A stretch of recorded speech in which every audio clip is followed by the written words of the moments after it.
Your kids will get you back tenfold. It was my mother's hex. Sure, it must have gotten old, the way everyone always had to wait for me to get ready, go to bed, or get out of the bathroom, but my lateness turned out to be a lifelong disorder at the molecular level.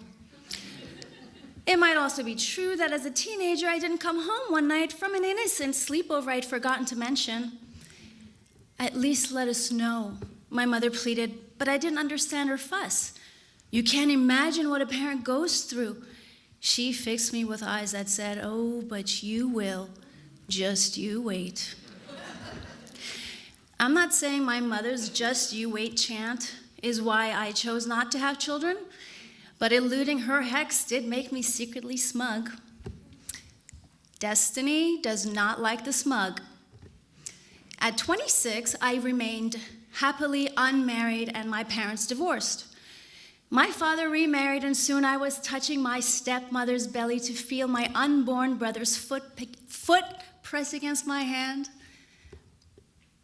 "I love Hedia." That was the first sentence he ever put together. My baby half-brother, 28 years my junior, said Hedia for Hedia, and I loved him too in a way I couldn't have ever imagined. I read and sang to him, reasoned and laughed with him, and early on suggested he pursue engineering when he grew up. He was 3.5 when I was getting ready to move to California. One evening, I discovered him hiding in my empty suitcase. He looked up with long lashed eyes and announced, "I'm going to live in California too, Hedia." True to his word, 15 years later, last summer at the age of 18, he came to live in California. His plan was to transfer out of a junior college into a high-end engineering program. Soon, he landed a job and rented an apartment in a not great part of town, while I found myself battling my maternal instincts towards him. "No, I will not buy you a beer. You're not 21. Be very careful to inspect used furniture for bed bugs before buying." He liked me enough not to roll his eyes, but I saw derision behind them, same as my own when my mother nagged me.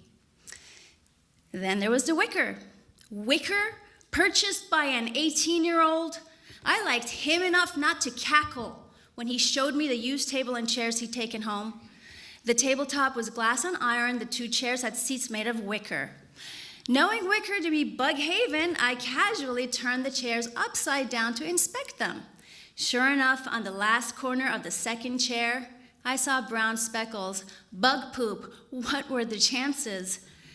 Not making a big deal, I asked for rubbing alcohol and, like a good motherly sister, sprayed it into all the crevices. "Alcohol is good enough until you get roach spray," I said. He now nodded with newfound respect like I was some sort of bug whisperer, but would it have killed him to listen to me about used furniture in the first place instead of buying wicker? I had already lost sleep since he moved to Los Angeles. It was bad enough when he helped some young street thug named Grenade jumpstart his car, and downright catastrophic when he hung out with him later in a room full of meth heads. He described to me all the tweaking and drug paraphernalia as if he'd been on a scientific expedition. According to him, he'd been the only kid in the room to turn down the meth pipe. Grenade had told the others, "East Coast don't roll that way, he's squeaky." I, of course, promptly emailed the most putrid meth-mouth pictures the internet had to offer to my little brother, who thought he could handle the dark world all on his own. Thankfully, I had my boyfriend to hold me and tell me the kid was savvy and would be fine living in the hood. A few nights after discovering my brother's questionable taste in furniture, it was 1 a.m. when my boyfriend walked in. After his sound gig, listening to his phone with anxious eyes, he mouthed, "Your brother," and pointed to my phone. I picked up my phone to see 18 missed calls from my brother. My boyfriend put his phone on mute and said, "I think he's going through meth psychosis." "What?" I shrieked, grabbing his phone and unmuting it. My teenage brother was hypoventilating and hollering. "They're everywhere, crawling all over, one after the other. They came out of the chair. Bed bugs, my kitchen." "I'm coming over," I said. "You're gonna be okay." In the span of 3 minutes, I dressed, gathered supplies, spray, flashlight, magnifying glass, screwdriver, garbage bags, and was sitting behind my steering wheel watching the parking gate open. My boyfriend, all too familiar with my pathological slowness at getting ready, had witnessed me move faster than I'd ever done in my life. "Look," I said, "if he'd been out smoking meth, he'd still be with the thugs, not home alone." I couldn't believe those words were coming out of my mouth. That grenade had better been right about my sweet engineering-bound baby brother being squeaky.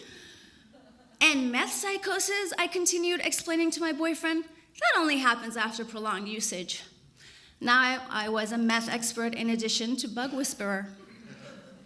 When I arrived, I couldn't discern anything from my brother's pupils, and he led me into the kitchen, my arsenal bag slung over my shoulder. The instant my eyes fell on the beige linoleum, the universe collapsed. My boyfriend must have been right about a meth psychosis. All I first saw was a small ink stain and a dark piece of lint near it. In a spreading ocean of rubbing alcohol my brother must have poured everywhere in a panic. Just as I was about to vomit out my heart, I caught movement somewhere. Immediately, my vision expanded to take in the entire floor, and now I saw dozens of half-drowned insects, small ones, big ones, drowning ones, swimming ones, upside-down ones. They weren't bed bugs, but a tribe of roaches having indeed come out of that flipping wicker seat. My relief at the realization that my baby brother was a meth addict kept a smile on my face for the amount of time it took to wipe up the roaches, unscrew the hideous wicker from the metal frames, and pack the whole lot into my garbage bags. Even if I thought I had circumvented my mother's hex by not having children, life had figured out a way to give me a proxy child, and by God, I would always take care of him.